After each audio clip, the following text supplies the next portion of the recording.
জাতীয়তাবাদ নিয়ে প্রবলেম নাই, প্রবলেম হচ্ছে বাঙালি জাতীয়তাবাদ নিয়ে, যেটা হচ্ছে আওয়ামী লীগ ৭২ সালের সংবিধানে ঢুকিয়ে দিয়েছে। না, বাংলাদেশি জাতীয়তাবাদ নিয়ে যে সমস্যা, তার হতে পারবে না। বাংলাদেশকে যে মেনে নেবে না, সেইখানে তো কোনো প্রশ্ন নাই আলোচনার আর কি। বাংলাদেশি সমস্যা না, বাংলাদেশ নিয়ে যার সমস্যা আছে সেটা অন্য আলোচনা।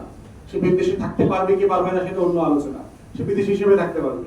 কিন্তু বাংলাদেশ রাষ্ট্রকে স্বীকার করে অন্য সকল পরিচয় ধারণ করবার সুযোগ আছে। তাদের মৌলিক সমস্যা ছিল বাঙালি জাতীয়তাবাদ নিয়ে, কারণ তারা বাঙালি না। যেভাবে নৃতাত্ত্বিক ভাবে আমরা অধিকাংশ মানুষ বাঙালি, বঙ্গীয় বাংলাভাষী, তারা সেটা না। তো সেই জায়গাতে তাদের জাতিসত্তা ধারণ করবার অধিকার আছে, কিন্তু প্রথম পরিচয় হচ্ছে বাংলাদেশী। বাংলাদেশ ভূখণ্ডে যারা বাস করেন তারা সবাই বাংলাদেশী, এটা হচ্ছে প্রথম জায়গা। দ্বিতীয় কথা হচ্ছে, যেটা ভাই বলেছেন যে চুক্তির ব্যাপারে, চুক্তি নিয়ে আমার সহকর্মীরা বলেছেন যে চুক্তির একটা বড় সমস্যা ছিল, চুক্তিটা আসলে আওয়ামী লীগের সাথে চাকমা জনগোষ্ঠীর হয়েছে, এবং চাকমাদেরও একটা ক্ষুদ্র জনগোষ্ঠী, যে জনগোষ্ঠীটা ভারত দ্বারা লালিত পালিত ছিল। এটা মাথায় রাখতে হবে যে পার্বত্য চট্টগ্রামে শুধু চাকমারা থাকেন না, পার্বত্য চট্টগ্রামে অনেক জাতিগোষ্ঠীর মানুষ থাকেন, বাঙালিও থাকেন। তো সেই জায়গাতে আমরা বারবার বলেছি যে চুক্তিটা ফ্লড, ডিফেক্টিভ।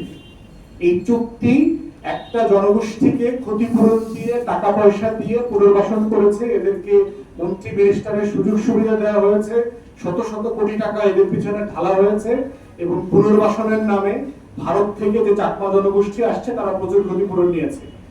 এই জন্য আমরা বলছি যে এটা কাজ করবে না, এটা ফাংশনাল হয় নাই। যদি এটা কাজ করতো তাহলে ৯৭ পরে তার খুন খারাপি হওয়ার কথা ছিল না। এই জন্যই আমরা বলছি ন্যায় কমিশন করতে হবে, এবং ন্যায় কমিশনে পার্বত্য চট্টগ্রামবাসী, পাহাড়ি বাঙালিরা, এই পাহাড়ি বাঙালি বিভাজন আমি মানি না, আমরা মানি না। পার্বত্য বাংলাদেশি, পার্বত্য চট্টগ্রামবাসী যারা আছেন সবাইকে, সব জাতিগোষ্ঠী সেখানে ন্যায় কমিশনে অংশগ্রহণ করবেন। তাদের যার যার সম্প্রদায়ের কি দাবি দেওয়া আছে, ক্ষোভ আছে, কষ্ট আছে এবং অভিযোগ আছে, যাদের যাদের ভুল ত্রুটি আছে রাষ্ট্রের, প্রথম কথা হচ্ছে যে রাষ্ট্রকে দরদ দিয়ে এটা অ্যাড্রেস করতে হবে যে আমার নাগরিকের অধিকার আমি ক্ষুণ্ণ করেছি, আমার নাগরিকের অধিকার আমি দিতে পারি না, এই জন্য আমি লজ্জিত, দুঃখিত। এটা হলো স্টার্টিং পয়েন্ট। এবং এই নাগরিকের ভিতরে বাঙালি আছে, অবাঙালি আছে, পার্বত্য চট্টগ্রামবাসী সবাই আছে। দ্বিতীয়ত হচ্ছে ৯৭ চুক্তির প্রবলেম হচ্ছে যে এটা নিয়ে সুপ্রিম কোর্টে কিন্তু একটা মামলা চলমান আছে, এবং আপনারা জানেন যে হাইকোর্ট ডিভিশন বলেছে যে এই মামলাটা আমাদের সংবিধানের, এই আইনটা অথবা এই চুক্তিটা আমাদের সংবিধানের সাথে সাংঘর্ষিক। অতএব ন্যায় কমিশন করে অ্যাপিলেট ডিভিশনে এই চুক্তিটাকে রিভাইজ করা দরকার, যে কোথায় কোথায় সংবিধানের সাথে সাংঘর্ষিক জায়গা আছে, কোথায় কোথায় চাকমা ছাড়া অন্যান্য জনগোষ্ঠীর অধিকার ক্ষুণ্ণ হয়েছে, সেগুলোকে সংশোধন করতে হবে। সংশোধন করে তারপরে হচ্ছে সেটাকে একটা ফাইনাল, চূড়ান্ত রূপে দেওয়ার আগে জনবিতর্কের জন্য দিতে হবে জাতির কাছে, যে আমরা এরকম একটা চুক্তিকে সংশোধন করে আইন করতে চাই। তারপরে দেশবাসী আবার কথা বলুক, তর্ক করুক, বিতর্ক করুক। এই প্রসেসের মধ্য দিয়ে একটা সময় আমরা একটা ম্যাচিউর জায়গায় যাব, যে যেখানে সবাই মোটামুটি একমত হবেন। এইরকম জায়গায় আমাদেরকে যেতে হবে। চাকরি বাকরি, শিক্ষা, বিভিন্ন জায়গাতে রাষ্ট্র সব জায়গাতেই পিছিয়ে পড়া জনগোষ্ঠীকে এই অধিকারগুলো দেয়। তো সেখানে প্রশ্ন হচ্ছে যে এটা দেবার ক্ষেত্রে কি বাঙালির প্রতি বৈষম্য করা হচ্ছে কিনা, সেটা আলোচনায় আসতে পারে।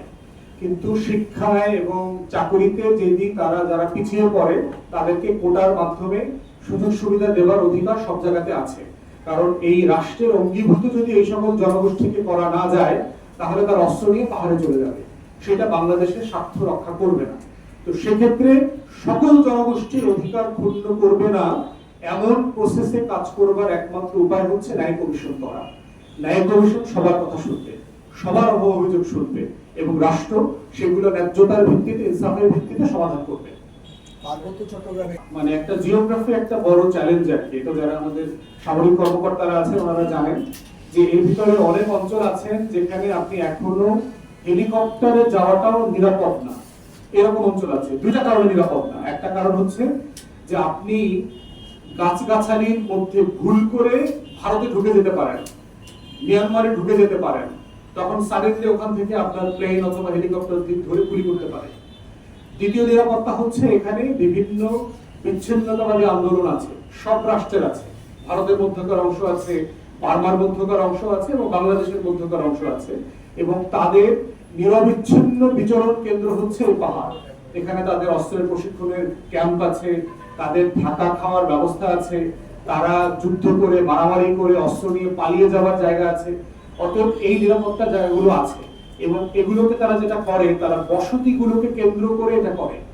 কারণ হচ্ছে বসতির আশেপাশে যদি আপনি থাকেন, বাংলাদেশ বিমান বাহিনী যদি ওখানে পেট্রোলে যায়, তাহলে গুলি করলে একটা সাধারণ মানুষ মারা যাওয়ার সম্ভাবনা থাকে।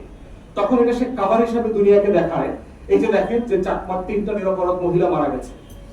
তো এই জায়গাগুলো অনেক ট্রিকি জায়গা, এটা সারা দুনিয়াতে বিচ্ছিন্নতাবাদী আন্দোলন